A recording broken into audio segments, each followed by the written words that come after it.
Días a todos, buenas tardes. En el día de hoy, en nuestro segundo día de simposio administrativo, nos sentimos muy contentos de que estén por acá acompañándonos. Así que vamos a dar inicio inmediatamente y quiero pasarle la palabra al doctor Juan Miguel Pascale, director general. Bueno, buenas tardes a todos.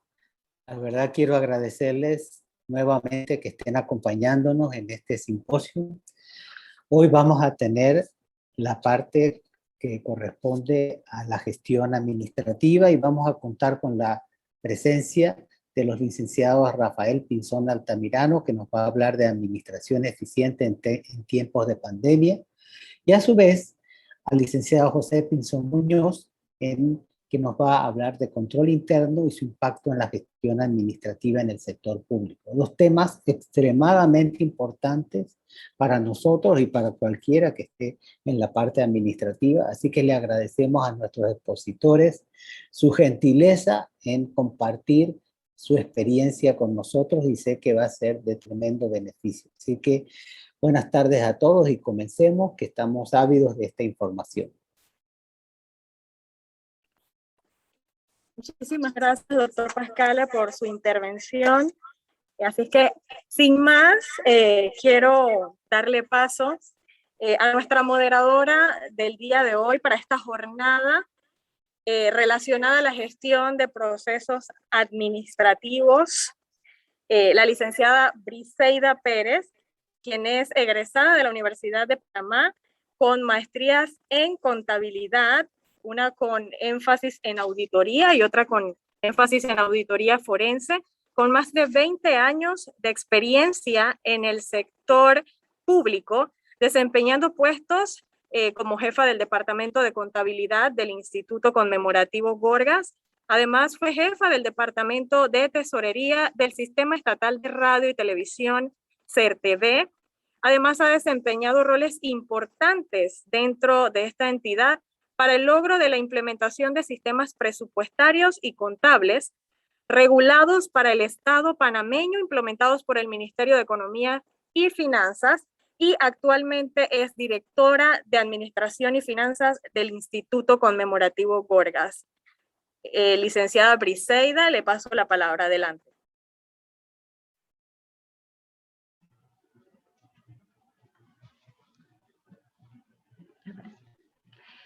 Muy buenas tardes, doctor Juan Miguel Pascal, director general del Instituto Conmemorativo Gorgas de Estudios de la Salud, y doctora María Eugenia Barner de Antinoris, directora. Queremos dar la más cordial bienvenida a todos los participantes y ponentes a nuestro simposio de gestión administrativa y de recursos humanos en tiempos de pandemia. Hoy, la Dirección de Administración y Finanzas de esta entidad tiene el agrado de presentar ante ustedes el tema Gestión de Procesos Administrativos, en el cual vamos a abordar un primer tema denominado Administración Eficiente en Tiempos de Pandemia, y como segundo tema vamos también a escuchar el tema Control Interno y su impacto en la gestión del sector público. Es oportuno agregar que ambos temas están relacionados a la administración. Administración eficiente es la clave del éxito de toda organización. La administración pública, la gestión que se lleva a cabo en los organismos institucionales y públicos, reciben por parte del sector público recursos necesarios para atender intereses y asuntos de los ciudadanos, de sus acciones, sus bienes, generando bienestar común, siguiendo un orden jurídico. También queremos hacer un llamado a todos los participantes, ¿verdad? Para que tengan presente que durante la exposición de cada uno de nuestros ponentes pueden ir formulando sus preguntas. Al final de cada presentación, ¿verdad?, las vamos a considerar en el orden de en el espacio de preguntas y respuestas. También solicitamos que mantengan las bocinas apagadas y la pantalla. A continuación, ¿verdad? Vamos a proceder a presentar el primer expositor. Él es el licenciado Rafael Pinzón Altamirano, quien nos va a presentar el tema administración en tiempos de pandemia.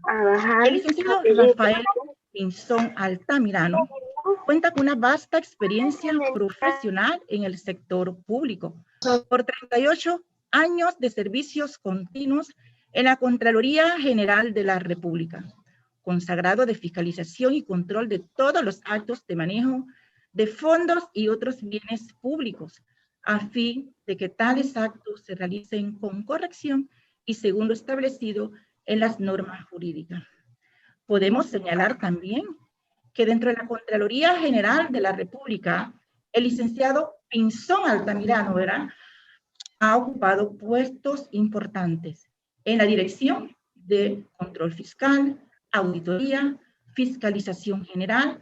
Actualmente posee el cargo de Coordinador de Fiscalización y es jefe de la Oficina de Fiscalización en el Instituto Conmemorativo Gorgas de Estudios de la Salud. Además, dentro de sus experiencias, cabe resaltar que también se ha desempeñado cargos en la Universidad de Panamá.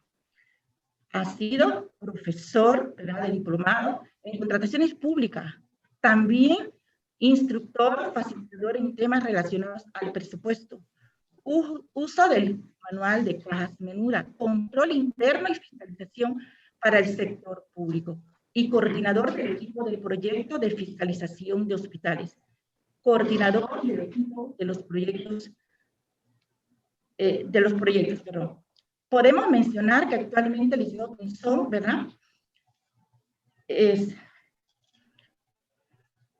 podemos mencionar que el licenciado Pinzón ha ejercido varios años de servicio aquí también en nuestra entidad como fiscalizador. Licenciado Pinzón, adelante. Las pantallas son suyas.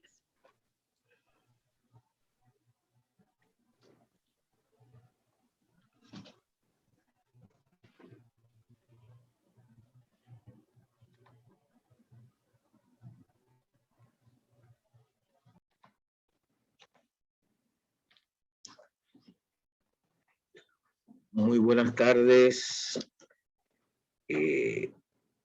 a todos. Primero al director general del Instituto Conmemorativo Gorgas, doctor Juan Miguel Pascale, a la subdirectora general del Instituto Conmemorativo Gorgas de Estudios de la Salud, doctora María Eugenia Barnett de Antinori, la directora de Administración y Finanzas del Instituto Conmemorativo Gorgas de Estudios de la Salud, la magíster Briseida Pérez de Arcia, apreciados compañeros y colaboradores del Instituto Conmemorativo Gorgas de Estudios de la Salud, invitados todos.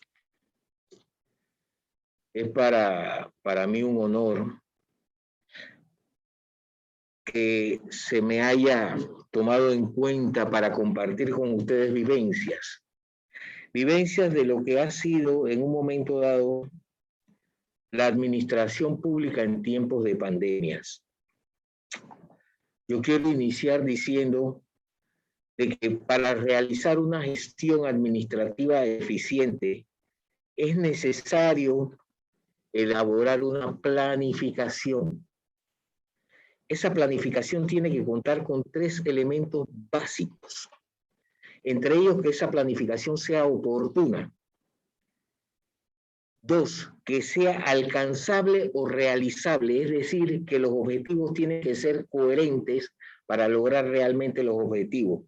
Y tercero, que sea sostenible en el tiempo. Recordemos que el presupuesto está diseñado para una vigencia fiscal, es decir, 12 meses. Por eso tiene que ser sostenible en el tiempo para el cual fue diseñado. Pero ¿cómo se materializa ese proceso de planificación de esa gestión administrativa? Bueno, fácil. Con el anteproyecto de presupuesto, el cual inicia generalmente en el mes de julio a septiembre, ¿cuándo qué? Cuando a cada departamento, y yo creo que eso ya muchos de ustedes lo han vivido, a cada departamento le van pidiendo sus necesidades. ¿Para qué? Para que en un proceso, ¿no?, de consolidación se vaya elaborando ese anteproyecto de presupuesto, el cual debe contener objetivos generales y específicos. Ese anteproyecto de presupuesto que nace de las necesidades de cada unidad solicitante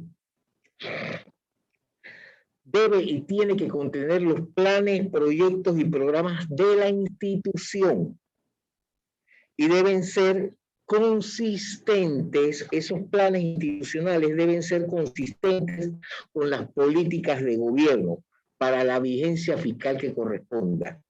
Es decir, que si en un momento dado el Estado o el gobierno dice, por ejemplo, bueno, para este año, para esta vigencia fiscal, el gobierno tiene como meta acceso o caminos de penetración. ¿Por qué? Porque queremos fortalecer el sector primario. ¿Y cuál es el sector primario? El sector agro. Bueno, para poder en un momento dado solventar esas necesidades del sector agro, tenemos que buscar que fuentes que permitan ese desarrollo de ese sector. ¿Y cuáles son? Primero, caminos de penetración. ¿Me explico? Entonces, el diseño del presupuesto que se haga para esa vigencia fiscal con esa política de Estado tiene que estar dirigida a fortalecer ¿qué? Instituciones como el Ministerio de Obras Públicas, el MIDA. ¿Para qué? Para que haya coherencia entre los planes y programas institucionales con la política de Estado de gobierno. Bien, dicho esto, entonces, una vez entonces este proyecto, este anteproyecto de presupuesto esté realizado por la institución, entonces pasa a un proceso de aprobación. ¿Y dónde se aprueba? En la Asamblea Nacional. Una vez entonces es aprobado en la Asamblea Nacional, se convierte en proyecto, en presupuesto ley. Ese presupuesto ley que ya fue aprobado, generalmente se aprueba en el mes de noviembre, en el mes de diciembre, ¿no? Entonces empieza a regir con la vigencia fiscal siguiente. Es decir, que como eso por ejemplo, el caso que nos ocupa en estos momentos, si se aprobó el presupuesto ley del 2020 en octubre del 2019, ¿no? Su vigencia empieza en enero del 2020. Dicho esto, entonces, tenemos que en un momento decirle que el presupuesto del 2020, que es el que vamos a hablar mucho, ¿no? Inició en el año 2019. Significa que los objetivos generales y específicos que se diseñaron en ese momento eran sobre tiempos de ¿qué? Normales. Recordemos de que no es hasta marzo del 2020 cuando es declarado el mundo y Panamá, que no escapa a esa realidad, como una pandemia. En ese preciso instante, entonces, lo que era normal en ese momento ya no es normal. Tenemos que vivir con una nueva normalidad. Obviamente, se encienden las alarmas y al encenderse las alarmas, entonces se empieza a formar el equipo ese multidisciplinario que existe aquí en el Gorgas y se empiezan a modificar esos objetivos generales y específicos. ¿Saben por qué? Porque el presupuesto va a variar producto de que existe una nueva condición. Recordemos algo. En este mundo todo cambia. Lo único que no cambia es la palabra cambio. La palabra cambio ha sido escrita siempre igual. Decía el genio Alberto Einstein que la materia no se crea ni se destruye, se transforma. ¿Se transforma a qué? En energía. Bueno, señores, los sistemas son dinámicos y por lo tanto entonces este también es un sistema dinámico. El presupuesto no es un sistema estático, es dinámico. ¿Por qué? Porque también sufre modificaciones. Y de eso vamos a hablar. Pero yo quiero que estemos entonces ahora marzo. Ya el presupuesto que se había diseñado con la planificación atrás. Entonces, el equipo en ese corto tiempo, entonces dice, bueno, ven acá, tenemos que diseñar un nuevo objetivo general y varios específicos que vayan en concordancia con la nueva normalidad. Y entonces surge, ¿no?, ese objetivo general que dice, bueno, ven acá, ¿sabes qué? Vamos a analizar la eficiencia y eficacia del Instituto Conmemorativo Gorgas de Estudio de la Salud en su gestión administrativa durante la pandemia del año 2020. Eso es lo que vamos a analizar. ¿Por qué? Porque al final no sabemos cómo va a ser el comportamiento, porque no sabemos cómo se va a comportar esta pandemia, porque no tenemos en un momento dado reseña histórica que nos permita con certeza saber cómo va a ser el manejo. Pero si lo que sí tenemos en un momento claro, o teníamos claridad es, señores, tenemos que actuar con sentido común. Y se van detallando los objetivos específicos. Lo primero que tuvo que hacer el Gorga era reconocer la naturaleza de la pandemia en el mundo, en Panamá y en el Instituto Conmemorativo Gorga a partir de marzo. Porque acuérdense, se declaró la pandemia. Entonces, el Instituto Conmemorativo Gorga, consciente del reto que tenía, entonces reconoce ese hecho. Después que lo reconocen, lo identifica. Hay que identificar. Bueno, ¿qué vamos a identificar? Los factores que afectan la gestión en el IGES o en el Instituto Conmemorativo Gorga en la pandemia durante la vigencia fiscal 2020. Recordemos algo. No sabíamos cómo iba a ser el comportamiento, cómo se iba a ir adelantando las cosas y de repente no teníamos certeza de nada. Y empezaron a cerrar, ¿qué? Las empresas. Empezaron en un momento dado a recortar la movilidad. Todo eso trajo como consecuencia en un momento dado que el Estado se viese, ¿qué?, limitado en términos de ¿qué? De los ingresos. Y si se limitaban los ingresos, ¿qué estaba pasando con el presupuesto? Claro que iba a sufrir una serie de modificaciones y esas modificaciones se iban a ver reflejadas ¿en qué? En contenciones del gasto. Pero tenemos que tener claridad en algo. El presupuesto se estaba en un momento dado haciendo mucho más limitado. Las necesidades, por lo menos del Gorga, iban ¿en qué? En aumento. Entonces teníamos que usar mucha creatividad y optimizar el poco recurso con que se contaba. Entonces, después era determinar y ponderar al final de la vigencia fiscal 2020 la eficacia y eficiencia del instituto en función de su ejecución presupuestaria. ¿Por qué? Porque al final, señor, si hay algo que no miente son los números. Lo que me va a mí a determinar realmente cuán eficiente fue mi gestión es la ejecución presupuestaria. Y después que hacemos todo ese proceso, entonces tenemos en un momento dado una serie de elementos que nos van a permitir proponer un sistema de seguimiento oportuno y permanente que permita a las distintas unidades ejecutoras del instituto una ejecución presupuestaria superior al 97.5%. Yo, antes de entrar en esto, yo quiero que estemos en un momento dado sintonizados. Yo creo que para en un momento dado poder hacer sinergia con todos ustedes, tenemos en un momento dado que desaprender para aprender. ¿Por qué? Porque tenemos que romper paradigmas. Lo que ayer me llevó al éxito, hoy no necesariamente me lleve al éxito. ¿Por qué? Porque todo cambia. Entonces, los enfoques que se den en un momento dado nos va a permitir a nosotros accionar con oportunidad, pero sobre todo con puntualidad.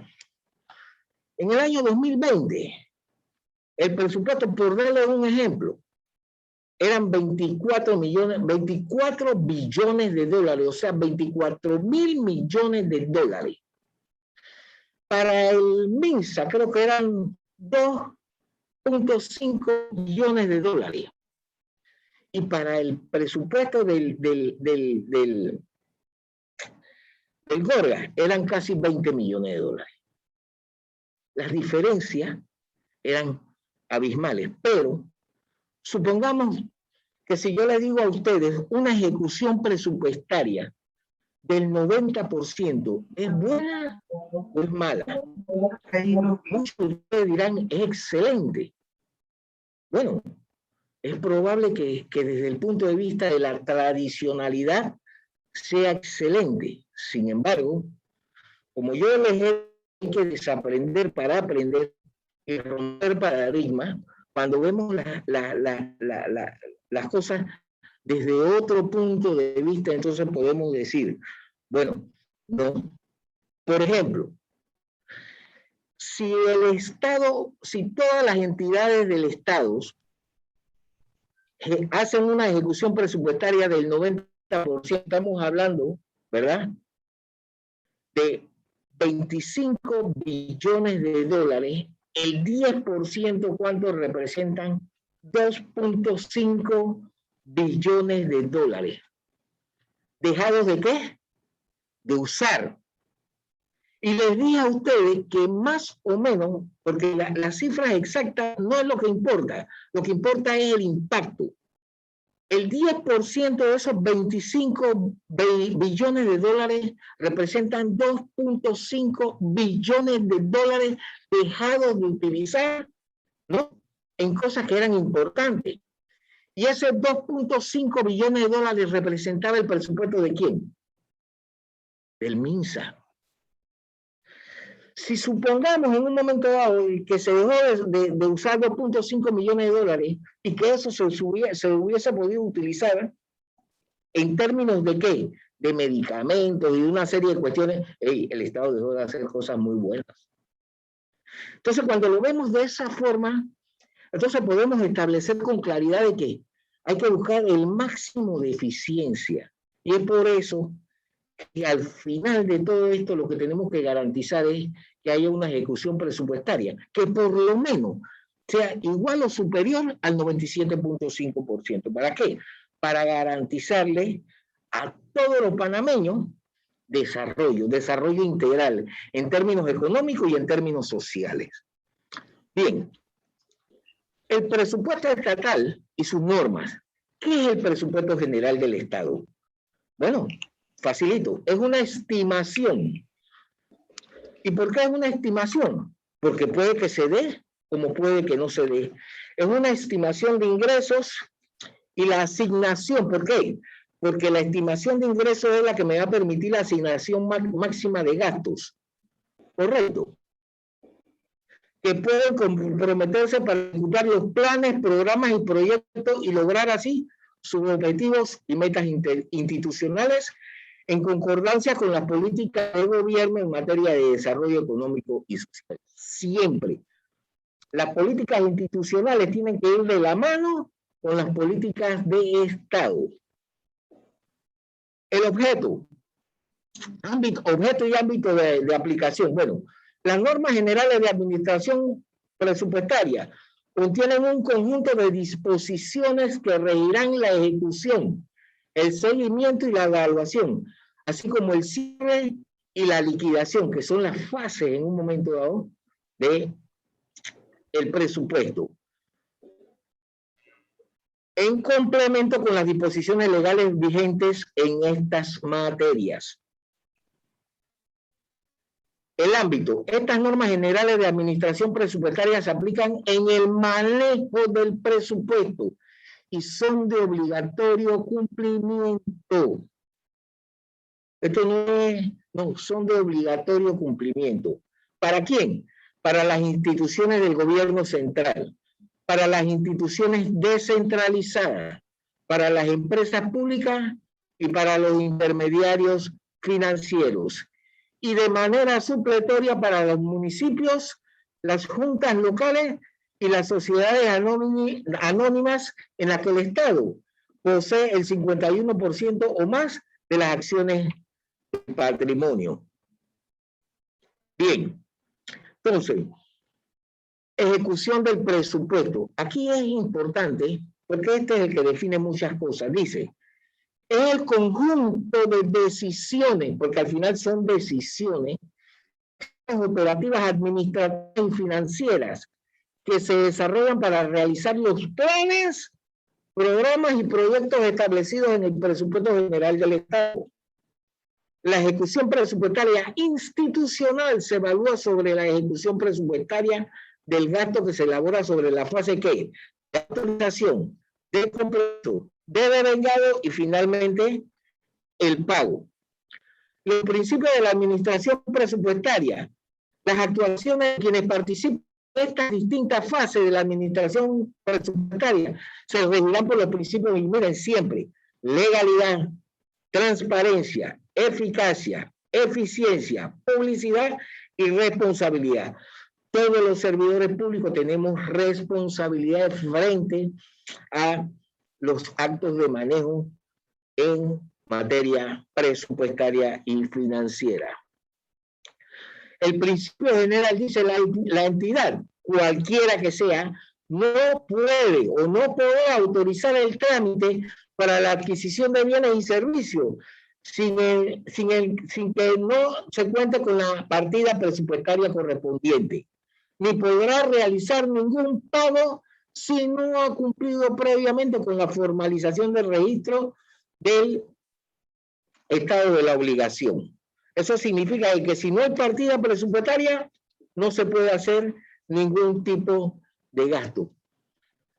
Por ejemplo, yo no puedo en un momento dado darle trámite a una SBS que llega al departamento de compra si tiene la correspondiente asignación ¿qué? Presupuestaria. El presupuesto dice las asignaciones mensuales. Las asignaciones máximas de los gastos de funcionamiento e inversión se distribuirán mensualmente de acuerdo con el cronograma de ejecución. Siempre hay un cronograma de ejecución. Las asignaciones mensuales serán adecuadas por el Ministerio de Economía y Finanzas, quien es el que norma el presupuesto, no es otra entidad, es el Ministerio de Economía y Finanzas, basándose en los programas, los cronogramas de actividades y la revisión del comportamiento de ingresos. Acuérdense, quien realmente es el que marca el presupuesto de gasto es el ingreso. Yo no puedo gastar más de lo que genero. A veces decimos, no, pero es que yo tengo partida presupuestaria. Sí, pero el ingreso que en estos momentos tiene el Estado no permite en un momento dado maximizar los gastos. Por lo tanto, entonces vienen las famosas contenciones del gasto, que en términos populares que el recorte.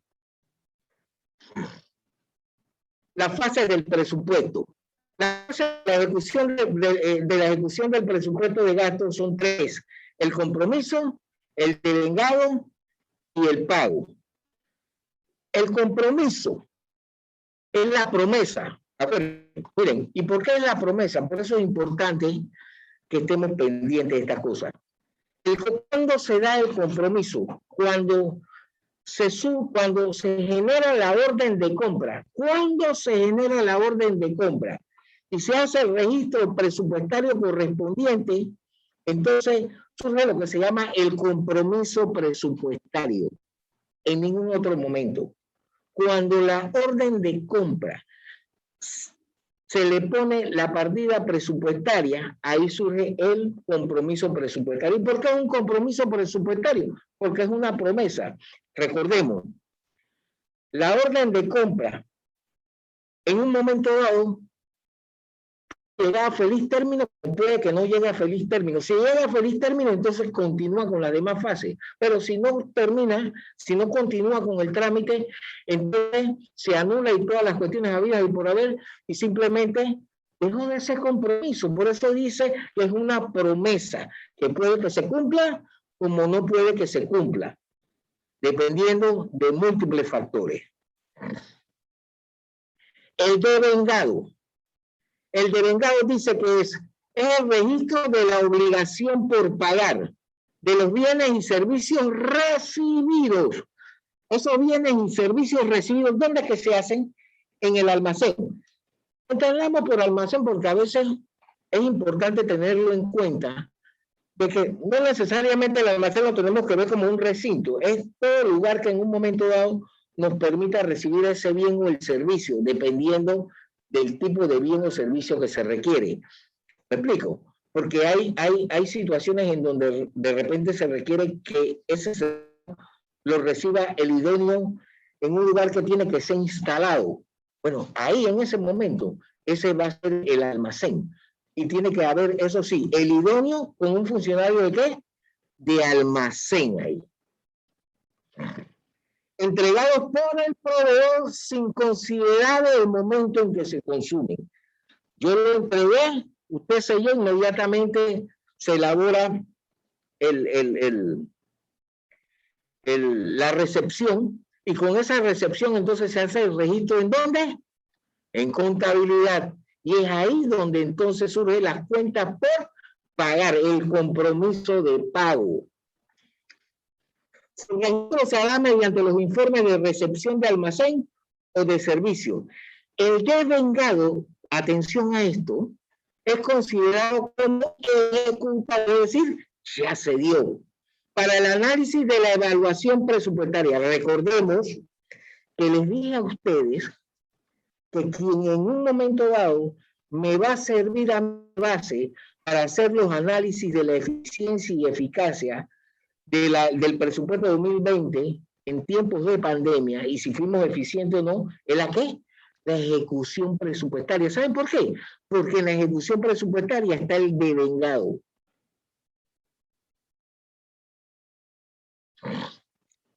Y el pago es el registro de la emisión y entrega del efectivo por cada menuda, cheque o transferencia electrónica de fondos de los proveedores por los bienes y servicios recibidos. Yo no puedo pagar si no he recibido el bien o el servicio.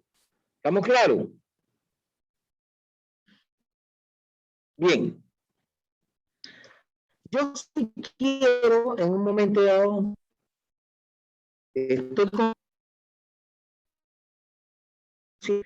yo sí quiero que en un momento no nos detengamos, porque el servicio brinda la dirección administrativa es un servicio de repente que requiere de el compromiso de todos, pero además de eso practicarla. Yo tengo que ponerme en los zapatos de allá y los de allá también tienen que ponerse en los zapatos de acá. ¿Para qué?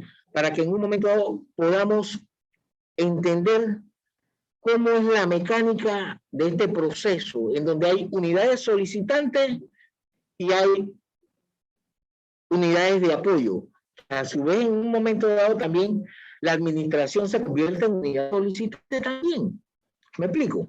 Miren, yo siempre he dicho de que todo se logra en función de cómo se dicen las cosas. La administración pública tiene dos grandes principios, que es el principio de legalidad y el principio de registro. El principio de legalidad es que todo descansa sobre una base legal, nada es fortuito. Y el principio de registro es que todo tiene que quedar por escrito, registrado. ¿No? Entonces, ¿qué pasa? ¿Qué pasa? Eso así. Entonces, debemos hacer en un momento dado trabajo, equipos de trabajo que nos permitan en un momento dado hacer más eficiente la gestión. Y en un momento dado yo siempre he dicho de que el problema no es de fondo, es de forma. Eso es como cuando la pareja trabaja y entonces el hombre llega a la casa junto con su mujer, con su esposa, entonces los dos llegan cansados. Pero a su vez cuando el hombre también llega y ve a la esposa y dice, hey, tráeme un vaso de agua. La mujer se le queda mirando y ve que él está cerca de la refrigeradora, ¿no? Y ella, pero ella está cerca donde están los vasos. ¿Me explico? Y agarra un vaso y se lo tira. Y él se queda así extrañado, ¿no? pero él sabe por qué le está tirando el vaso. Pero entonces, ese mismo episodio sucede de otra forma. Mi amor, ¿me puedes traer un vaso de agua? Es probable de que esa misma acción traiga un comportamiento diferente. Y ese comportamiento puede ser de que la esposa vaya al refrigerador con un vaso, le llene el vaso de agua, se lo dé en la mano y le dé un besito. ¿Saben por qué? Porque fue tan cariñoso que en un momento dado produjo un efecto diferente.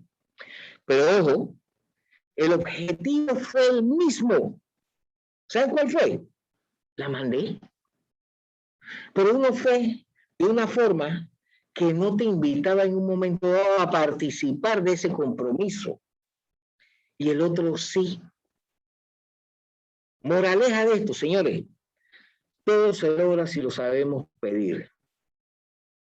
Es la forma. Y en eso tenemos todos que participar. Por el otro lado, señores, el presupuesto. Podemos hacer el presupuesto o una visión o un sueño. ¿Me explico? Muchos dirán, pero ¿cómo así? Bueno, muchos considerarán que visión y sueño es igual. No. Para nada. Yo lo voy a poner con un ejemplo sencillo, porque yo pasé por ella. Cuando uno llega al último año de la universidad, uno dice, bueno, ya es el último año, voy a hacer la tesis. ¿Ah? ¿Cuántos de ustedes no han pasado por eso? Bueno, y pasó el año y hice tesis. No, el otro año voy a hacer la tesis. Pasó el otro año y no hizo la tesis. ¿Ustedes saben qué tenía él? Sueño. Porque si hubiese tenido una visión, entonces la visión con el sueño son totalmente diferentes. La visión tiene un cronograma de ¿qué? De trabajo, que te va diciendo a ti qué tienes que hacer día a día. Y vas en un momento dado a ir estoy haciendo lo correcto y efectivamente voy a terminarlo en 5 meses como había establecido, o voy a tardar un poquito más, o voy a tardar o voy a terminar antes. Esa es la diferencia entre visión y sueño. Nosotros tenemos que tener visión y no sueño. Bien, entonces, los trámites administrativos para adquirir un bien o el servicio en el procedimiento de compra menor. Y he buscado el procedimiento más expedito, pero es el que más utiliza esta entidad y cualquier otra a nivel del Estado, que son las compras menores. Es decir, todas aquellas que sean iguales o menores a ¿cuánto? A 10.000 balboas. Todo el paso 1 inicia con la unidad solicitante. En la unidad solicitante confecciona la SBS y se le entrega al jefe inmediato o del proyecto, porque también hay jefes de proyecto, y lo remite al almacén. En el almacén, paso 2, entonces verifica si existe o no ese bien que se requiere. Si existe, lo entrega. Si no existe, lo sella diciendo no hay en existencia, firma y se lo envía nuevamente ¿a quién? A la unidad solicitante. La unidad solicitante, a su vez, entonces, recoge la SBS con el sello, ¿no?, que se pretende adquirir y se lo manda al idóneo, dependiendo del tipo de bien o de servicio que se requiere. ¿Por qué? Porque hay bienes o servicios que requieren de vistos buenos de idóneo. Ejemplo, bioseguridad, infraestructura, biomédica, etcétera, etcétera, etcétera. Y entonces le ponen el visto bueno y entonces lo mandan a la dirección a la que corresponde. ¿Por qué?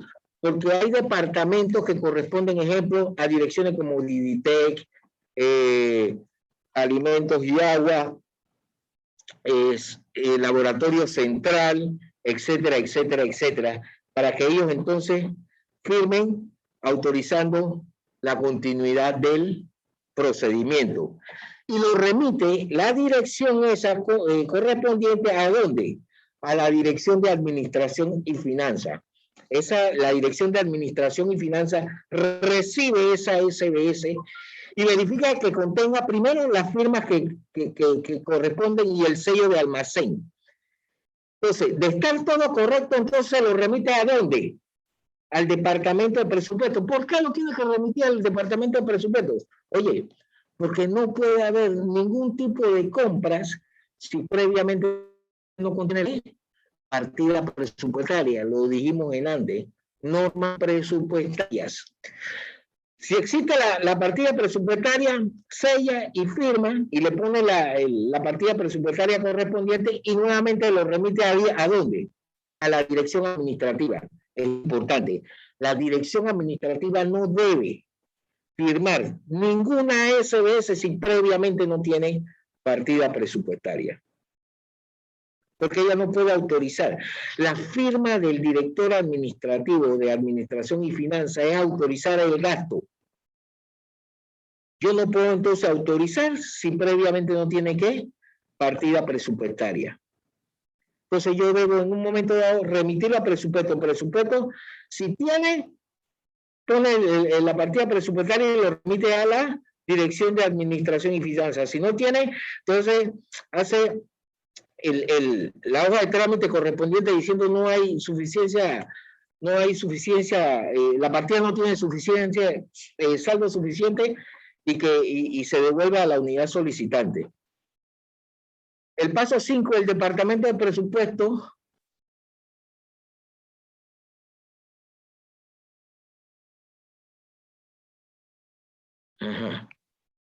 el paso, entonces la dirección administrativa entonces la firma y la manda ¿a dónde? A compra.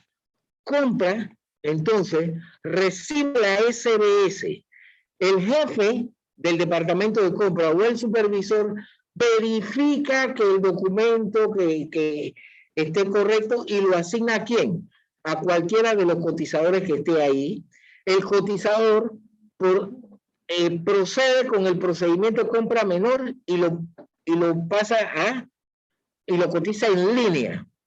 ¿Vamos claro? Con este nuevo procedimiento, las cotizaciones son en línea. Y transcurrida 4 horas, ¿por qué? Señores, esto es un procedimiento sumario. Las compras menores son un procedimiento sumario. ¿Por qué? Porque se presume de que se requiere con prontitud. Y si se requiere con prontitud y ser un procedimiento sumario, requiere del mínimo de formalidades.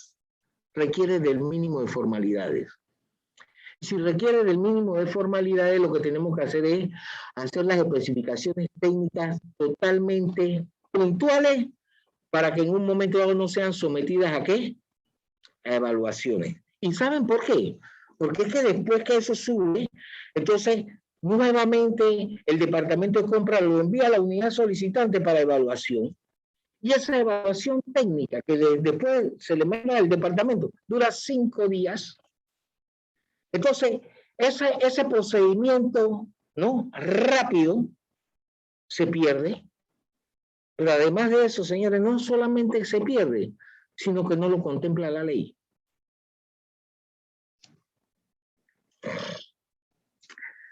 Una vez entonces se haga la evaluación técnica que hasta ahora se está haciendo, entonces nuevamente cuando esté todo, se manda nuevamente a compra. Compra, el supervisor de compra verifica que el expediente esté completo y se lo entrega entonces a el cotizador para que lo suba. Y entonces se procede con el cuestión.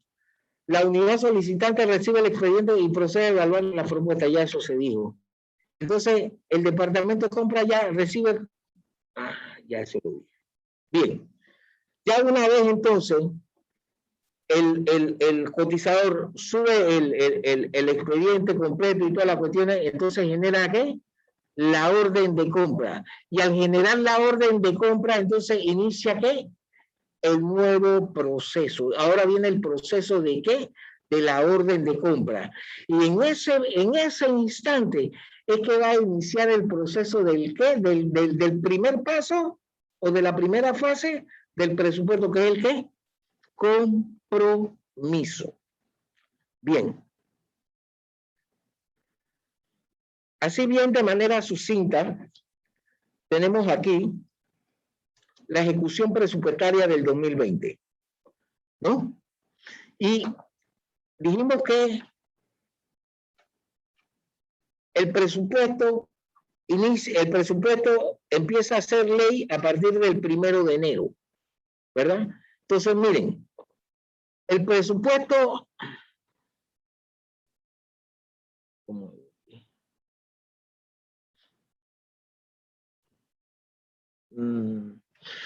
El presupuesto ley en principio era de 19 millones de dólares, 19.583.877 balboas, que de ellos 11 millones y medio correspondían a funcionamiento y 8 millones de dólares a inversión. Acuérdense, hay dos tipos de presupuesto, el presupuesto de funcionamiento y el presupuesto de inversión. ¿Pero qué pasó? Acuérdense, hay una serie de situaciones y una serie de rejuegos y dijimos que ningún presupuesto es que estático, son dinámicos, se mueven, se modifican. Y surgen una serie de adiciones, ¿no? En un momento dado, en el año 2020, de 6 millones de dólares, 6.083.283 balboas, que de eso 1.083.283 corresponden a funcionamiento y 5 millones de dólares a inversiones. Obviamente, esos 6 millones modifican el presupuesto de ley y quedan en 25.667.000 balboas. Bien, ¿saben qué pasa? Acuérdense que estamos hablando de pandemia. Y cuando se habla de la pandemia paró una serie no solamente de proyectos a niveles privados, sino también a nivel público. Ejemplo, había una serie de proyectos, ¿no? A nivel de diferentes unidades solicitantes que no pudieron ejecutarse. Y al no poderse ejecutarse, ahí no se pudo utilizar los viáticos, no se pudieron utilizar una serie de partidas de nombramientos de personal. ¿Por qué? Porque al no poderse dar el proyecto, no había manera de sustentar el gasto. Pero fuera de eso, como ese presupuesto lo norma quién, el Ministerio de Economía y Finanzas, ya que hace la congelación de la partida. Por lo tanto, no puede ser utilizado ese tipo de presupuesto. Pero en inversiones también pasó. Y pasó sobre todo con Campus Gorga, que tenía una serie de eventos importantísimos en ese momento que no pudieron ser alcanzados. ¿Por qué? Porque la pandemia le paró el proyecto. No es porque ellos quisieron, sino se lo paró. ¿Me explico? Sin embargo, este año están fluyendo. Están fluyendo porque tienen la experiencia y saben que el tiempo, nosotros podemos hacer del tiempo dos cosas, o tu mejor amigo o tu peor enemigo. Bien, compañeros, sé que estamos contra el tiempo, son 40 minutos, realmente me quedó algunas cositas ahí importantes, pero yo sí quiero terminar diciendo, en el mes de diciembre se recibieron casi 3 millones de dólares, y esto es importante, yo no puedo terminar si no lo digo, 3 millones de dólares en el mes de diciembre para pagar turno, para pagar una serie de proyectos importantes, y gracias a la genialidad del director médico y de la Dirección de Administración y Finanzas, se pudo lograr utilizar los 3 millones de dólares y no perderlo. Con mucho agrado yo tengo que decir de que yo tengo aquí compañeros, porque los considero compañeros que me han dicho, licenciado, primera vez que yo no pierdo mi partida presupuestaria, logro ejecutar mi presupuesto. ¿Y saben por qué? Porque trabajamos en equipo. Cuando trabajamos en equipo, el compromiso es de todos. Y yo no digo, vayan, síganme. Muchas gracias.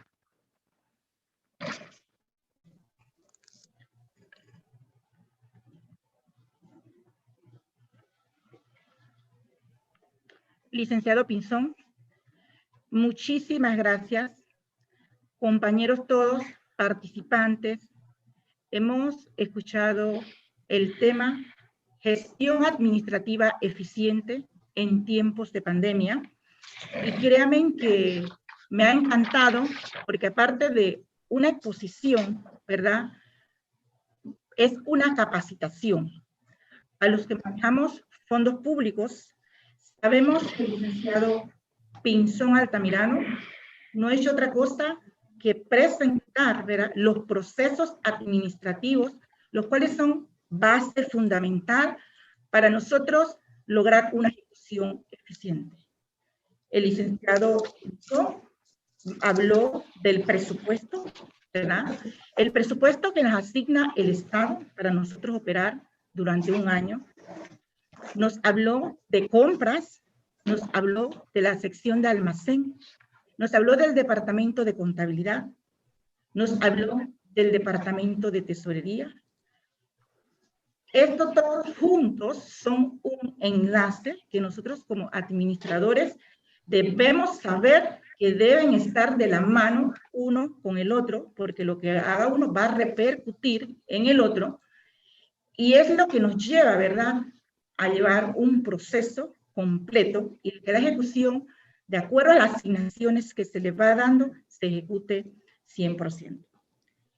El licenciado Rafael Pinzón hizo un enfoque general, nos envió un mensaje alto y claro, comenzando el paso de saber cuánto de presupuesto tengo para disponer, qué necesidades yo debo cubrir, en orden de prioridad, qué es primero, escuchar a las unidades ejecutoras cuál es su necesidad, interesarnos por dar respuestas, ¿verdad?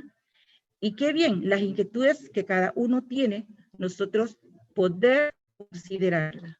Podemos medir cuándo es una emergencia y cuándo no. Orientar a la parte de las unidades ejecutoras cuando sí lo requieran. Y pues es también saber dar una buena utilidad de los recursos, ¿verdad? Porque es un dolor que muchas veces tenemos necesidades y no contamos con los mismos. Y pues ya que nos los dan, saberlos utilizar. En este momento vamos a entrar a la fase de preguntas y respuestas, compañeros. Recuerden que las pueden ir haciendo vía chat. Y en este momento, licenciado Pinzón, tenemos una pregunta para usted, ¿verdad? Con respecto a las compras menores, en caso de que nos envíen a evaluar, ¿cuál será el procedimiento a seguir para ellas? Yo creo de que fue importante el tema. La ley, ¿no?, y la reglamentación no prevé evaluaciones técnicas en compras menores. Repito, la ley no prevé, no estoy conectado, la ley no prevé evaluaciones técnicas para compras menores. Recordemos que dije que eso es un procedimiento sumario. Y si es sumario, tiene el mínimo de ¿qué? Formalidades. Entonces, lo que se debe en un momento dado es pedir bien. Pedir como lo norma la ley. Y donde yo debo garantizar que el bien o el servicio sea el que yo haya pedido al recibirse el bien. Por eso digo, si son bienes o servicios que tienen un alto grado de complejidad, lo tiene que recibir el idóneo. Y el idóneo es el que tiene que garantizar y ser el responsable de que lo que se está recibiendo es realmente lo que se haya pedido. Eso es lo que hay que hacer. Hay que evitar en un momento dado hacer cosas que la ley no me dice.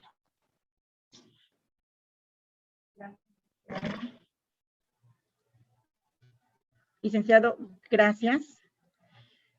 Bueno, en resumen, eso es lo que queremos, ¿no? Una actitud positiva de todos los que estemos al frente administrando recursos del Estado. Hay otra pregunta por allí. Ajá. Esta, el licenciado Pinzón, para usted también. Dice, ¿considera usted importante, ¿verdad?, o viable que el Estado, ¿verdad?, a nivel de presidencia o Ministerio de Economía y Finanzas, considere las entidades que se les ha asignado recursos para COVID, implementar esto directamente a su presupuesto anual? Bueno, yo de verdad, hay temas en los que yo me siento limitado a poder contestar. Esas son políticas de gobierno y que realmente no está en nuestras manos, ni en la de ustedes, ni en las mías, poder ni siquiera hacer ese tipo de recomendaciones. Yo siento que en un momento dado el Estado, como buen padre, va a hacer lo que esté a su alcance y lo mejor para que todas las entidades que estén vinculadas a este proceso, ¿no?, que tiene que ver con el coronavirus, lo hagan y cuenten con los recursos necesarios. Ok. La última pregunta. ¿Qué opciones considera usted que tiene la entidad cuando los proyectos en ejecución, sus posiciones son congeladas por el Ministerio de Economía y Finanzas, para ellos poder cumplir con lo proyectado? Sí, yo creo que es difícil a veces cumplir. Si me congelan las partidas, las posiciones, me están limitando mi campo de acción. ¿Me explico? Lo que en un momento dado no debemos en un momento dado es perder primero la oportunidad de hacer lo que se tenga que hacer en términos de legalidad para que en un momento dado o se recupere ese dinero o que nos lo puedan en un momento dado transferir para un periodo fiscal y así cumplir con el proyecto, porque hay proyectos que en un momento dado se pueden detener un rato y reactivar en el año siguiente. Yo creo que lo importante aquí es que en un momento dado se cuenten con alternativas que permitan en un momento dado la continuidad del proyecto. Gracias, licenciado.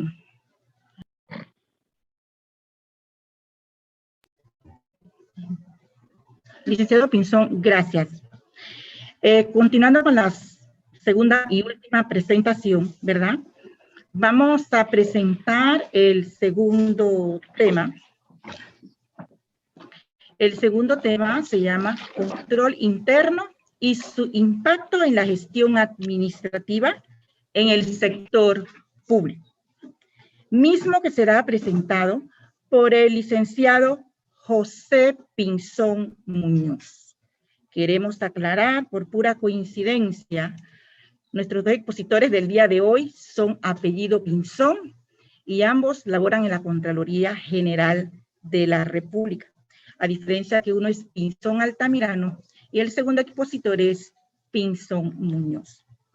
El licenciado Pinzón Muñoz cuenta con 43 años de experiencia en la Contraloría General de la República. Ha ocupado cargos importantes en la misma, en las direcciones de Auditoría General, Auditoría de Bienes Patrimoniales, Auditoría y de Fiscalización, Métodos y Sistemas de Contabilidad. El licenciado el licenciado Muñoz ha sido también facilitador en la Universidad de Panamá, Universidad Latina de Panamá, Universidad Interamericana a distancia en Panamá. También fue miembro del equipo técnico nacional de reformas a la administración financiera del convenio Donación entre Panamá y Estados Unidos. A su vez, forma parte del equipo facilitador, ¿verdad?, consultor nacional en la implantación del sistema, ¿verdad?, de administración y financiera de Panamá. Cierto. Licenciado Muñoz, la pantalla virtual es suya. Muy buenas tardes, estimados compañeros del Instituto Conmemorativo Borgas. Es para nosotros un placer estar aquí compartiendo con ustedes en este interesante evento y en la cual podamos aportar algunos elementos fundamentales para el ejercicio de la gestión administrativa con la consideración adecuada en materia de control. Señor Director General del Instituto, doctor Juan Miguel Pascal. Directora General del Instituto, doctora María Eugenia Barre de Antenor. Magíster Briseida Pérez de Arcia, Directora de Administración y Finanzas. Apreciados colaboradores, invitados todos. El tema de control interno ha cobrado vigencia en las últimas décadas y tal vez precisamente por los factores o los eventos que parecieran que hacen ver los controles de forma ineficiente. En historia un poco breve de dónde nace en materia de control formalmente en la República de Panamá, particularmente en el sector público, nos remontamos a los inicios en el 85, cuando se crea en los Estados Unidos la Comisión Nacional de Informe Financiero Fraudulento, que luego en el 1992 emiten el primer documento que conocemos ya en el sector como COSO. Este documento, posteriormente en el 94, con el programa de reforma de la administración financiera que se dio inicio después del periodo de invasión, se crean las comisiones y Panamá desarrolla sus primeras normas de control interno gubernamental en 1994. Documento que a la fecha está vigente. De eso vamos a conversar un tanto en la tarde de hoy. Bien.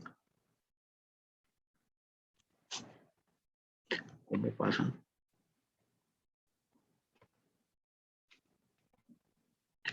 Veamos entonces algunas premisas del control interno. Primero, es un proceso, es decir, no un medio para alcanzar un fin, y no es un fin en sí mismo. Es un medio solamente para poder lograr lo que explicaba el licenciado Pinzón, el apellido de Antamirano, es precisamente eso. O sea, lo que se busca es poder lograr los objetivos. Entonces, el control no por sí solo no es un medio para alcanzarlo, es un fin para lograrlo. Es responsabilidad de todos los integrantes de la organización. Tradicionalmente, particularmente las instituciones de carácter científico, las instituciones de naturaleza de manejo de tecnologías, de diseños y construcción, siempre han abrogado el tema del control interno al área contable, al área de auditoría. Entonces, es importante de que haya una comprensión en materia de control, que es una responsabilidad inherente a todos funcionarios y servidores públicos, indistintamente del nivel o el cargo o el área de especialización donde ejercen sus funciones. Solo puede proporcionar un grado razonable de seguridad. Se dice que los controles son absolutos, pero sus resultados son relativos. ¿Por qué? Porque los implementa y los acata un ser humano. Y como ser humano, hoy en día amanecemos más rigurosos con el control y no dejamos pasar a nadie que no se tomen las medidas de seguridad. Mañana amanezco un poco relajado, digo, licenciada Briseida, como usted la conozco yo, pase usted. Y relajamos el control porque somos seres humanos, por el grado de confianza, por el grado de amistad, por simplemente un grado de autoridad.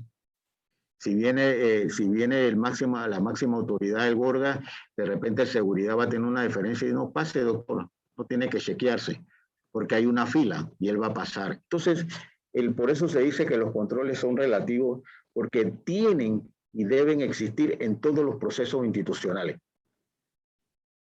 Tienen que existir en todos los procesos.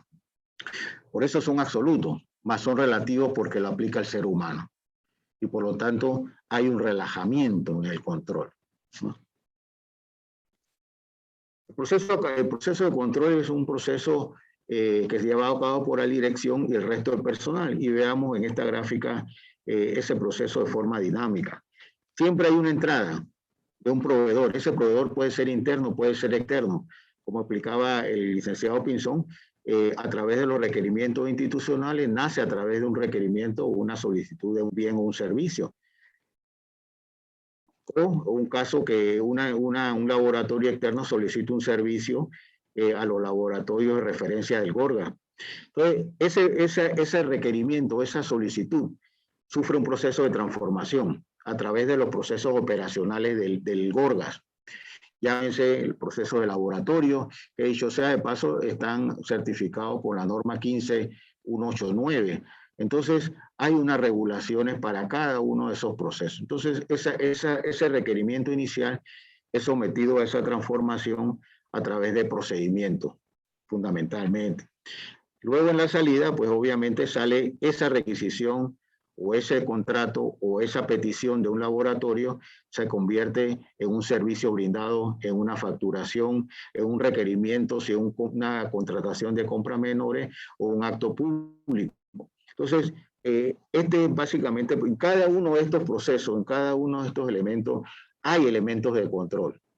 Hay elementos de control de entrada, hay elementos de controles de procesos y hay elementos de controles de salida. Y hay un proceso de realimentación por cuanto esa requisición que entró, al final cuando sale como una requisición aprobada, entra nuevamente como una convocatoria a un acto público o una compra directa si es una compra menor. Entonces, esa pequeña requisición va transformándose en el proceso institucional conforme a lo que se requiere hasta finalmente convertirse en un bien o un servicio recibido por la institución. Bien, los componentes de la estructura de control interno recogidos en la norma atañen a diferentes elementos o niveles de la organización. Tiene los componentes del ambiente de control. Este componente, y valga la oportunidad para felicitar a las autoridades de este instituto, de esta organización, porque este evento que se está realizando con estas informaciones de naturaleza institucionales de control y de manejo en medio de una pandemia, reflejan una actitud positiva de la máxima autoridad respecto al control institucional. Entonces, el que la institución haga este tipo de eventos e incluya consideraciones de naturaleza administrativa que incluyen el control, es una actitud positiva y promueve un ambiente de control favorable a la observancia y al control interno. La evaluación de riesgos. Toda la organización debe estar evaluando permanentemente cuáles son aquellos riesgos que amenazan el cumplimiento de sus objetivos, indistintamente si es la unidad de mantenimiento, si es la unidad de servicios administrativos, si es la unidad de los laboratorios de referencia clínica, no importa el nivel operativo, todas tienen un riesgo. Cualquier operación que realicen en la entidad en nuestra vida tiene un riesgo. Entonces, es responsabilidad institucional que cada uno de sus miembros evalúe de forma permanente esos riesgos y modifique y sugiera el fortalecimiento de los controles en esa materia. Decía el licenciado Pinzón, pues que lo único que no cambia es la palabra cambio. Las organizaciones son dinámicas y por lo tanto los controles deben ser dinámicos. No podemos estar ejerciendo un control que aplicamos hace 15 años cuando las operaciones hoy han cambiado. La tecnología ha cambiado, los medios de negociaciones son distintos. En fin, todo ha cambiado y con la pandemia mucho más cambia. Entonces hay que estar evaluando de forma permanente la evaluación de los riesgos. La información y la comunicación. Es importante que todas las unidades de registro, el sistema de información institucional sea capaz de producir información, pero información oportuna, completa, fiable. No solamente que tenga un sistema de información, sino que este responda a las exigencias de necesidad de datos e información financiera para la base de toma de decisiones y fundamentalmente para formular un presupuesto. cuál fue la realidad financiera y cuál fue la ejecución presupuestaria de la vigencia anterior. Y las actividades de control son aquellas, todas aquellas que reconocemos normalmente en nuestro quehacer institucional. El que haya una separación de funciones, de que haya una delegación, el que las personas que puedan subir los actos públicos estén debidamente delegados por la autoridad correspondiente. Entonces, estas actividades de control están inmersas en todos los procesos administrativos. Y por último, que es el monitoreo, que es una responsabilidad conforme a la norma que le compete ¿a quién? A la unidad de auditoría interna. ¿Por qué? Precisamente porque ellos son los llamados a los procesos institucionales. Ellos no son parte del proceso operativo. Y allí que tienen la capacidad de poder evaluar, digo yo, desde una altura superior, los movimientos que se dan de forma institucional, la evaluación de los controles, la aplicación de los controles y sobre todo la efectividad de los controles. Entonces, esta acción de monitoreo pues es competencia de los auditores internos. Estos elementos a un nivel de detalle. Dentro de los objetivos de la gestión estratégica tenemos algunos objetivos de la estructura de control. Y uno de esos es garantizar que la organización disponga de mecanismos de planificación y presupuesto, donde definan objetivos que puedan ser medibles y sostenibles en el tiempo, como dijo el licenciado Pinzón. Tienen que garantizar una gestión de recursos humanos que disponga de una estructura orgánica funcional y que exista un plan de desarrollo del recurso humano. Incluso también la norma 15189 habla de que debe haber un perfeccionamiento interno del personal como una medida del perfeccionamiento del recurso humano en materia de los laboratorios de referencia de salud pública. Además de las normas que puedan tener disponerse a través de las políticas de recursos humanos institucional, tienen un requerimiento que lo estableció cuando se adoptaron la certificación de la ISO 15189.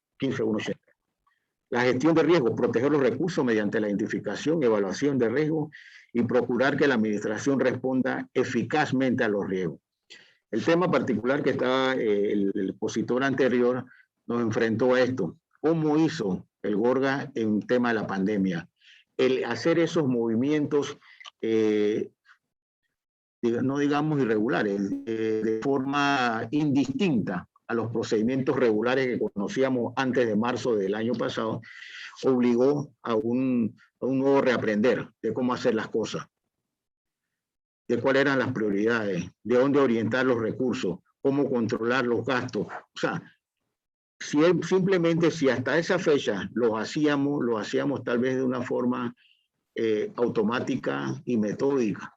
Sin embargo, este movimiento de la gestión pública por efecto de la pandemia obligó a un replanteamiento no solo del cómo, sino del pensar cómo hacer las cosas. A movernos un poco de esa plataforma de confort y empezar a diseñar modelos o procesos distintos, pero con los controles necesarios, de forma tal de que el control acompañase a esos movimientos de gestión distintos a los que hacíamos. Y el sistema de información, que es la oportunidad de integridad de los registros. Bien, la responsabilidad en el diseño. Quedaron en cumplir con unos requisitos. La responsabilidad en el diseño de la estructura es de la máxima autoridad, tal como lo dice la norma. No obstante, el contenido de la norma dice que cada uno de los servidores públicos, al nivel de su competencia, tiene una responsabilidad en el diseño y la aplicación de los controles internos. Entonces, no es que yo en contabilidad, yo solamente tengo la responsabilidad del registro y no tengo otras responsabilidades en materia de control. No. Si el departamento de mantenimiento tiene una responsabilidad, sí. Él tiene que definir, como habíamos visto anteriormente, cuáles son los riesgos que tiene que identificar las unidades de mantenimiento de los laboratorios, por ejemplo. para poder entonces definir los planes de mantenimiento, pedir los recursos a través del presupuesto y tener la disponibilidad oportunamente para atender los requerimientos de esa unidad sustantiva del instituto. Entonces, las responsabilidades son compartidas. No es únicamente de la máxima autoridad, y la norma recoge de que cada uno a su nivel institucional tiene competencias en materia de control interno.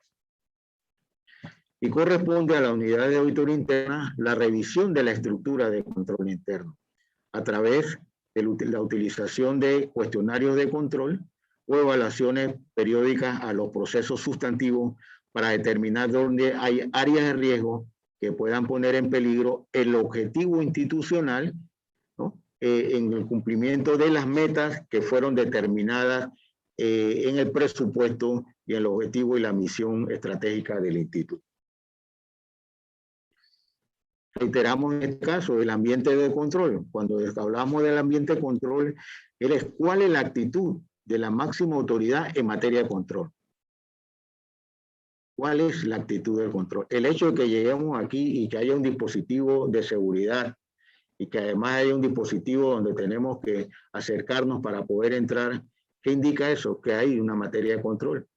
Porque si hubiese un caso contrario, que a la institución o al director no tuviese una actitud positiva al control, eso tal vez no lo pone y van a decir, Briseida, eso es un gasto. ¿Cuánto cuesta ese sistema? Mejor vamos a gastarnos eso en otros temas propios de los laboratorios, que es la razón de ser del instituto. Entonces soslayan la necesidad de otros controles administrativos o sobreactivos que son necesarios, ¿no?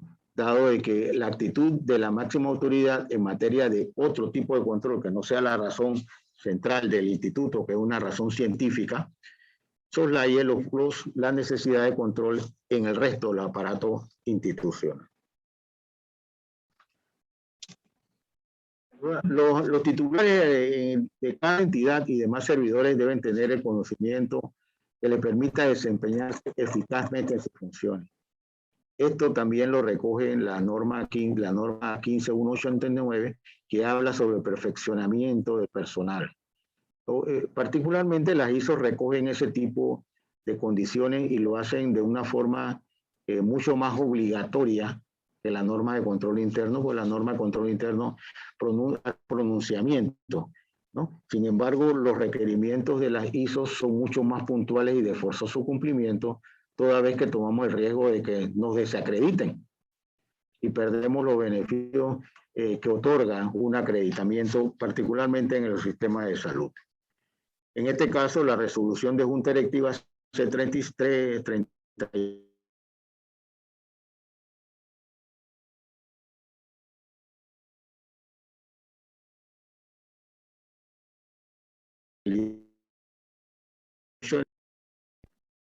dentro del ambiente de control, pues también dice que debe haber una estructura organizativa donde se definan las líneas claras de responsabilidad y autoridad. También pues aquí a través de la resolución de Junta Directiva 12 del 15 de julio se adopta la nueva estructura organizacional del IGE, donde podemos identificar claramente actividades de apoyo y actividades sustantivas, reconociendo estas actividades sustantivas como aquellas que llevan la razón de ser del instituto. Entonces, y todas las unidades de apoyo restantes, aquellas que facilitan los recursos para que las sustantivas tenía que buscar un ejecuten la asistente. razón. Entonces, si no tenemos los elementos de control en materia de identificación de riesgo, de la disponibilidad de recursos oportunamente para que las actividades sustantivas ejecuten su razón, evidentemente va a haber una dificultad en el logro de los objetivos institucionales. La elaboración de manuales y procedimientos que establezcan la descripción de categorías operativas. Instrumentos de control con información detallada y sistemática. Sin embargo, en el sector público y también en el sector privado, los manuales de procedimiento sufren de obsolescencia porque hay cambios en el proceso y la actualización de un manual no se da tan rápido como se da un cambio.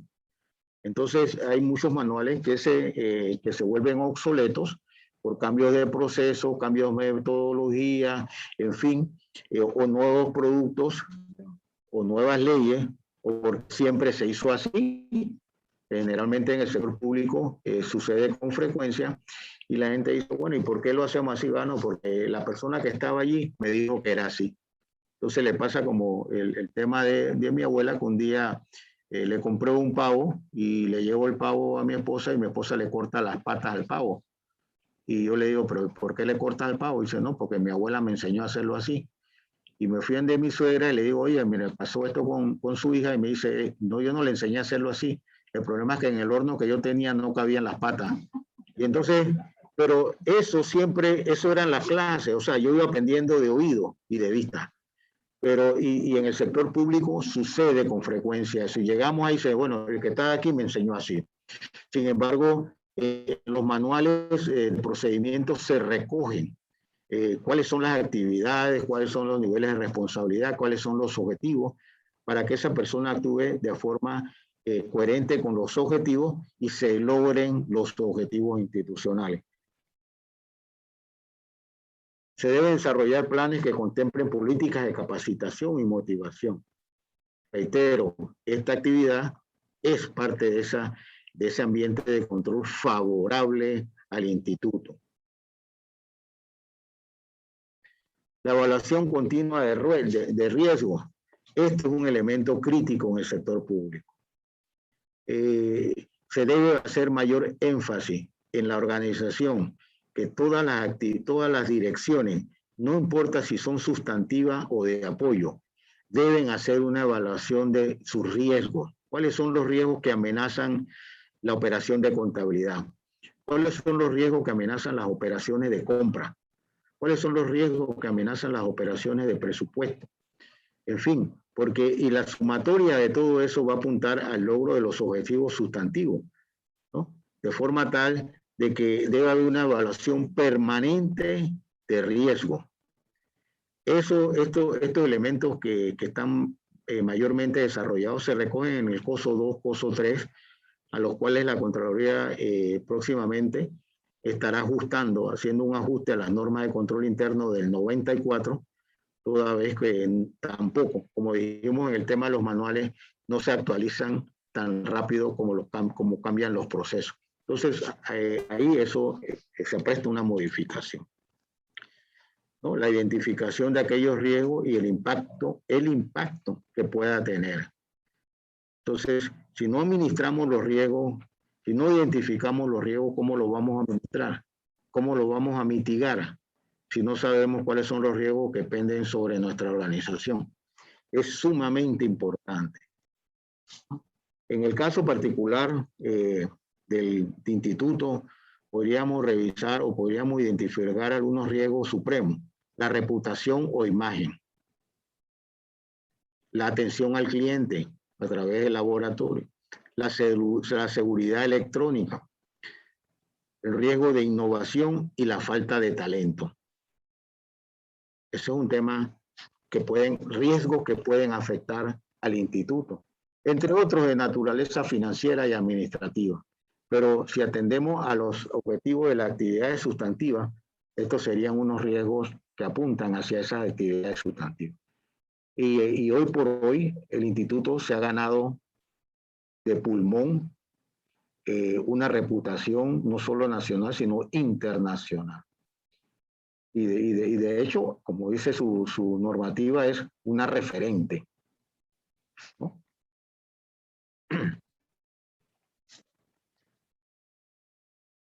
Actividades en materia de riesgo, pues como dijimos, no solo la parte sustantiva, en la parte de contabilidad. ¿Cuáles son los riesgos que pueden atentar en materia de información financiera, que pueden afectar ¿qué? La existencia o la ocurrencia, la integridad? ¿Cuáles son las cosas que puedan afectar, los riesgos que puedan afectar? Dice la ley de contratación pública, unos artículos que el almacén tiene hasta 5 días para elaborar el informe de recepción, ¿cierto? Y que ese documento convierta en una operación de un devengado cuando ya se recibe el bien y se crea el compromiso por pagar con la institución. Pero resulta que si esa unidad de almacén no traslada oportunamente ese documento a contabilidad, ¿qué va a pasar? No vamos a tener integridad en los estados financieros, porque falta información del devengado, tenemos pasivos no registrados. Entonces la información no es íntegra y por lo tanto aquella información que puede ser útil para tomar una decisión no va a estar. O va a estar extemporáneamente, que es igual que no exista. Entonces, en este caso, pues la ley de contabilidad tiene aquellos riesgos que penden sobre la eficiencia o la eficacia del sistema contable. Este tema de las actividades de control es un tema que lo reconocemos diariamente en la organización. La separación de funciones. Tiene que haber una separación entre quien autoriza y quien registra una transacción. Tiene que haber separación entre quien paga y quien fiscaliza. Tiene que haber la toma de vacaciones obligatoria. Reitero el tema este que decía que los controles son absolutos, pero son relativos porque es la persona. Si yo tengo una confianza en el manejo de la caja menuda, porque tengo 6 meses, 1 año, 2 años, no tomo vacaciones, y ya yo conozco, no, fulano, no, como no pasa hasta allá, yo te lo doy, después me traes el recibo. ¿Por qué? Porque se relaja, porque hay una familiarización, ¿no? Entonces, el uso de vacaciones permita que se haga un alto, que entre otro funcionario, que haga otra revisión de otros elementos, y también es un elemento de control, ¿no? Para garantizar que, primero, que existan los controles, segundo, que se cumplan, ¿no? Y entonces, eso es un punto importante. El sistema informático, que hoy en día todo está afectado por la tecnología, que existan los controles y controles de entrada y controles de salida, que solo puedan tener acceso a aquellos funcionarios del nivel correspondiente, igual que solo puedan accesar o entrar datos o información a quien le corresponda. Entonces, porque la diferencia entre los sistemas administrativos o contables, ya sea manual o a través de una aplicación informática, son los mismos. Tiene que haber un control de entrada y un control de salida. El único que cambia es el medio. En vez de ser manual, es informático. Pero debe haber un control de entrada y debe haber un control de salida. Sin embargo, también hay excepciones. Hay excepciones toda vez de que el control o el costo del control no debe superar el objeto controlado. Entonces, y eso pasa a veces con las auditorías en áreas tal vez no propias de ustedes porque están aquí a nivel central, pero si estamos en un nivel regional, y el auditor recomienda de que, bueno, tiene que haber una separación entre funciones, fulano no puede hacer o va a hacer una o dos cosas. Entonces, el auditor recomienda el criterio de separación de funciones, pero resulta que estás en una unidad operativa donde solamente tienen 2 funcionarios en la estructura, porque no tienen más presupuesto, porque no tienen más ingresos. Entonces, es un poco oneroso implementar una medida de control sobre un gasto que a lo mejor va a costar más el control que lo que está administrando. Entonces, en esos casos hay excepciones y la norma recoge esa excepción. O sea, hay controles complementarios que puedan ser aplicados de forma tal de que se hagan las operaciones con algunas medidas de control.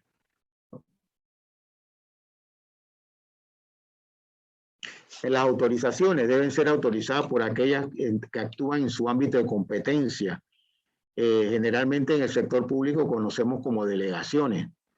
Hay funciones que tienen que estar, el que sube al portal de Panamá Compra, quien va a un acto público, quien anula un acto público, debe estar delegado.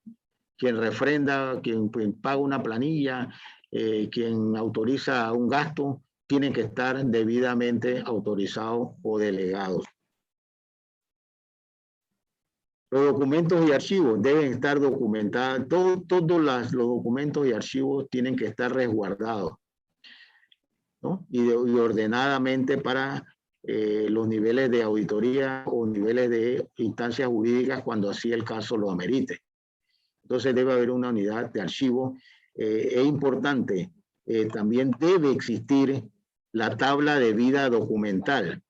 La tabla de vida documental lo que viene a valorar es cuáles y en qué tiempo los documentos que genera el instituto pueden ser destruidos, ¿no? Entonces es importante, no logré identificar dentro de la página de ustedes si el instituto cuenta con una tabla de vida documental. Sin embargo, esto es importante que se cuente con esta tabla de vida de los documentos que genera el instituto. Y para los propósitos, pues este es un tema que regula la Dirección de Archivos Nacionales y publicó una gaceta en 1957, que yo ni el licenciado Pinzón habíamos nacido tal vez para esa fecha. Así que bastante bien. Bien. Las actividades de control, el control físico de activos es importante. Particularmente ustedes, yo debo entender que para entrar a los laboratorios debe haber un control de acceso importante para entrar a esa unidad sustantiva, no solo por los activos fijos como tal, sino por la cantidad de material que puede estar depositado en estas instalaciones y por las medidas de seguridad propias de ese tema. Y permanentemente también la unidad de auditoría interna o la unidad de bienes patrimoniales debe estar haciendo evaluaciones de los controles mediante inventario, conciliaciones entre el archivo o los registros de bienes patrimoniales con contabilidad, mediante la documentación física, en fin, debe haber una programación para hacer evaluaciones en los controles de activos fijos de la entidad. La verificación del desempeño. Hoy dijimos, este tema para los efectos del instituto en materia de laboratorio también está reglamentado por la certificación ISO para lograr el objetivo institucional.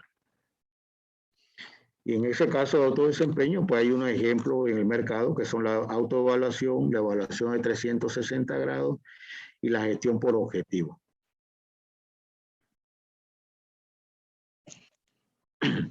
El monitoreo se refiere a la evaluación continua. Como dijimos, el monitoreo es una responsabilidad de auditoría interna. ¿A través de qué? A través de un instrumento que se llama cuestionario de control interno.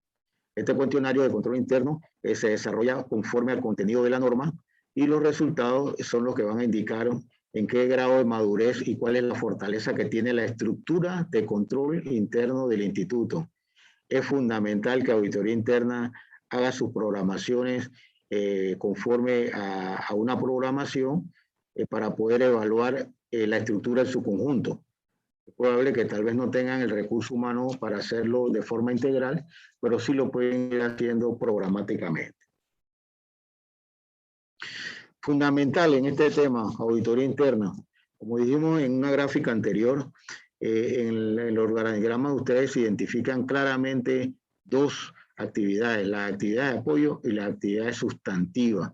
Por lo tanto, ese plan de auditoría tiene que tener una proporción conforme a estas estructuras, de forma tal que ese programa de auditoría no se limite solo a temas de inventario, activo fijo, caja menuda, arqueo, etcétera, sino también que incluya aquellas actividades realizadas por las actividades fin, las direcciones que tienen que ver con la parte sustantiva de la organización. Entonces, en ese plan de auditoría es importante que exista ese equilibrio, ¿no? Para atender los dos componentes, la parte técnica y la parte administrativa. De forma tal de que haya una evaluación integral del instituto. Bueno, tratando de cumplir con los tiempos que nos han dado, hemos tratado de hacer una sinopsis de lo que incluye la estructura de control interno conforme a la norma de control interno gubernamental y esperamos haber transmitido algunos fundamentos clave propios a cada uno de los que participan en esta organización, de forma tal de que vayamos cambiando o aceptando del concepto de que el control interno no es privativo de las áreas operativas, de contabilidad, de presupuesto, sino una responsabilidad institucional desde cada una de nuestras responsabilidades en el instituto. Muchas gracias y hasta pronto.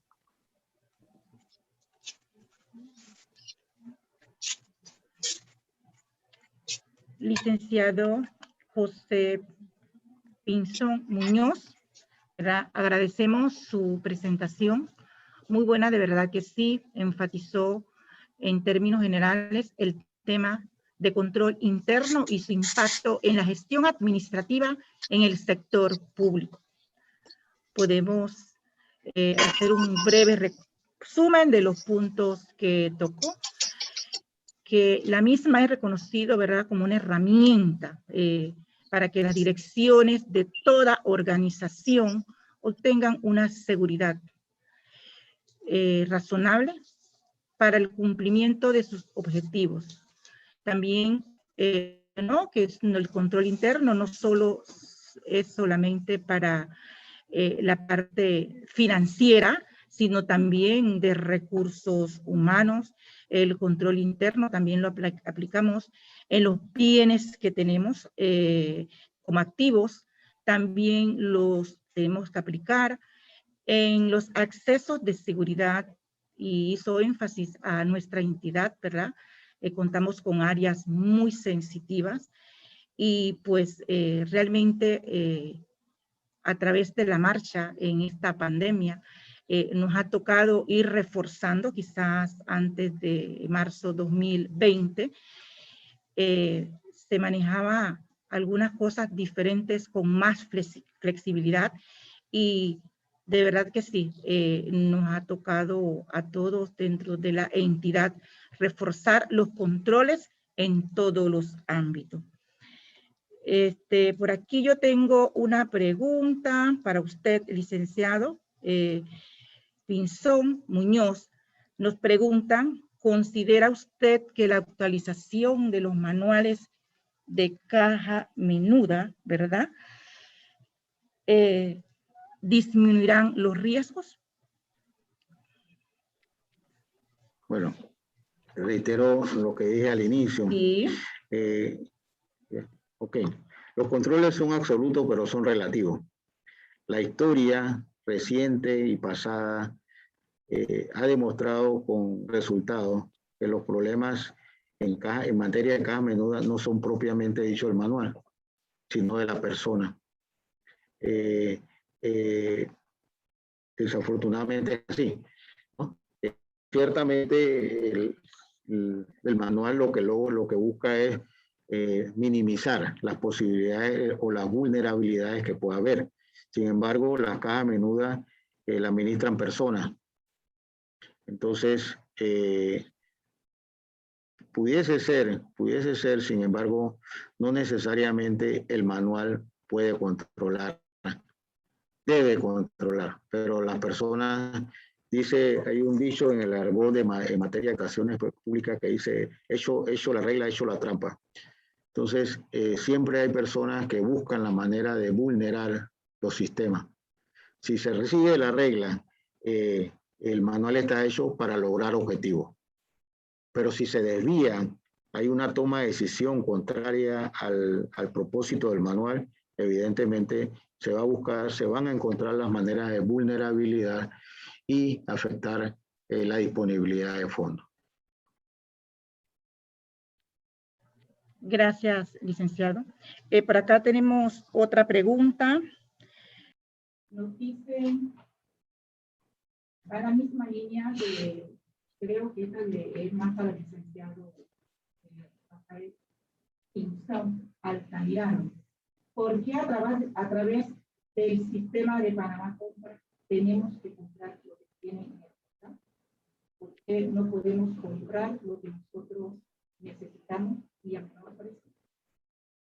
Licenciado Pinzón. Bueno, veamos un poquito esto. La naturaleza de los convenios marco precisamente era automatizar procesos cíclicos recurrentes en el sector público que generaban o demandaban un tiempo en la ejecución de un acto público para adquirir esos bienes que se han llevado a convenio marco. La creación del convenio marco en el fondo también establece regulaciones en materia de precio, ¿no?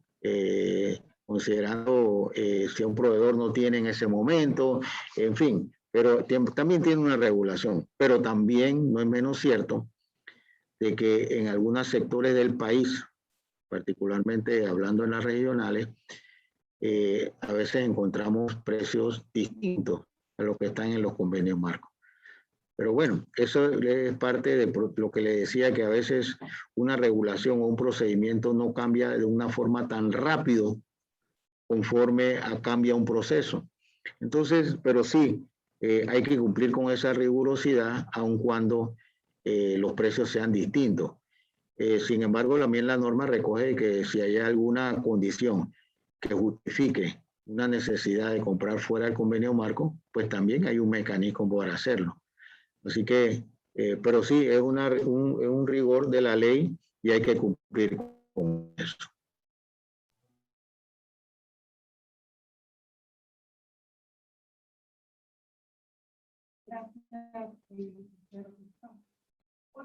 Iba enfocada a las cajas menudas. Bien, pregunta.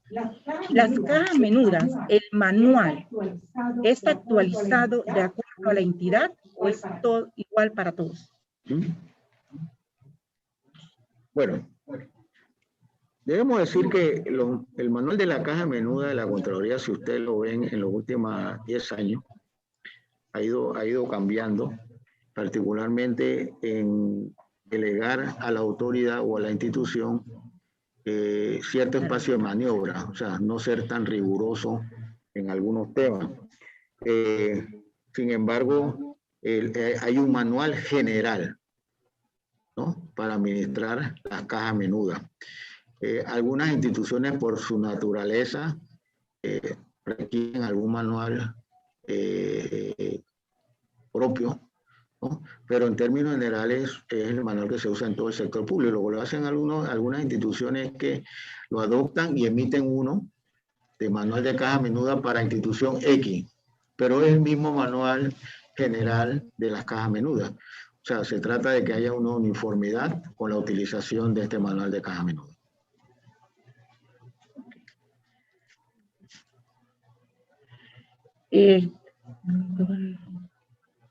Gracias, licenciado. Gracias.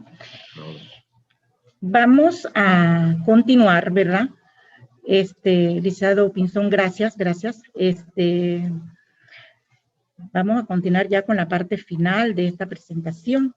Hemos escuchado a los dos ponentes, el licenciado Rafael Pinzón Altamirano y el licenciado José Pinzón Muñoz. Ambos han hecho ya pues la presentación de los dos temas de este segundo simposio de gestión administrativa y de recursos humanos en tiempos de pandemia. Nosotros queremos aprovechar la oportunidad ahí en nuestra vida, en nuestra familia, en nuestro diario vivir, en nuestro mundo profesional, ¿verdad? Hay cosas tan importantes con las que contamos, pero nunca las contamos. Pues quiero aprovechar la oportunidad, ¿verdad? Y hacer mención que estos dos temas, gestión eficiente en tiempos de pandemia, y el segundo tema, control interno y su impacto en la gestión administrativa en el sector público. Nacen del Instituto Conmemorativo Gorgas, de una, podemos decir, de una vivencia real en la que nos vimos envueltos, como se dice, parecía accidentalmente, en el 2020, ¿verdad? Pudiéramos también agregar que hicimos a nivel de dirección administrativa, se hizo un estudio, un audito interno para ver la gestión del 2020, luego de haber tenido que sopesar tantas situaciones, ¿verdad? Ante una turbulencia que azotó el mundo entero. Y quiero decir que este alcance positivo no fue solamente de la Dirección de Administración y Finanzas, sino producto de la presión que el Instituto Conmemorativo Gorgas, ¿verdad? Sufrió, y pues donde tuvimos que en reiteradas ocasiones, ¿verdad? Como responsables, cuando dentro de nuestros hombros, como entidad, para dar respuestas oportunas a los resultados COVID-19, igualmente apoyando la red de laboratorios que estaban generando sus pruebas, y de igual el apoyo a otras entidades de salud que de una forma u otra colapsaban, ¿verdad?, para dar respuesta, lo que nos llevó como institución desde el director general y su subdirectora, ¿verdad?, y todo el equipo Gorgas, ¿verdad?, hablando desde el personal administrativo, técnico y científico, ¿por qué no? Todos fuimos partícipes de este escenario, ¿verdad? Donde toda una estructura organizacional se unió, ¿verdad? Aumentando el diálogo permanente, estrategias proactivas, sin margen a equivocarnos, porque no había tiempo. Requeríamos dar respuestas oportunas, determinar en qué nivel nos encontramos, ¿verdad?, como país afectado por la pandemia, que aún nos azota, donde vivimos momentos difíciles cuando enfrentamos a las leyes, normativas, procesos colapsados, porque no respondían a la necesidad emergente que se requiere frente a en la que estamos en esos momentos. Igual, hoy la enfrentamos, pero ya la hemos superado, porque hemos utilizado estrategias, ¿verdad?, en las cuales todos presentaban y presentamos y seguimos discutiendo, ¿verdad?, evaluando y dando forma de manera que nos permitiera dar respuestas oportunas. Esto no quería hacer el cierre sin dejar de mencionar esto. De verdad que ha sido una experiencia maravillosa. Es un orgullo como institución de saber que todo se puede cuando hacemos el trabajo con amor. Así que muchísimas gracias a todos los participantes por habernos acompañado a celebrar, ¿verdad?, este simposio de gestión administrativa y de recursos humanos en tiempos de pandemia. Gracias una vez, y a todos los participantes, muchísimas gracias también. Licenciada Ariana, le paso micrófonos. Así es, muchísimas gracias, licenciada Briseida, por sus intervenciones. Y es que definitivamente el tema de la buena administración es súper importante, sobre todo en estos tiempos de pandemia.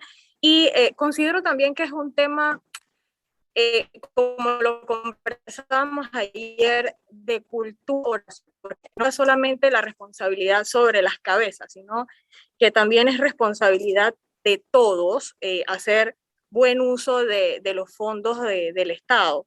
Así es que con esta reflexión, quiero pasarle la palabra al doctor Juan Miguel Pascale, que creo que está aquí conectado, para que nos dé sus palabras, doctor. Sí, como no, Adriana.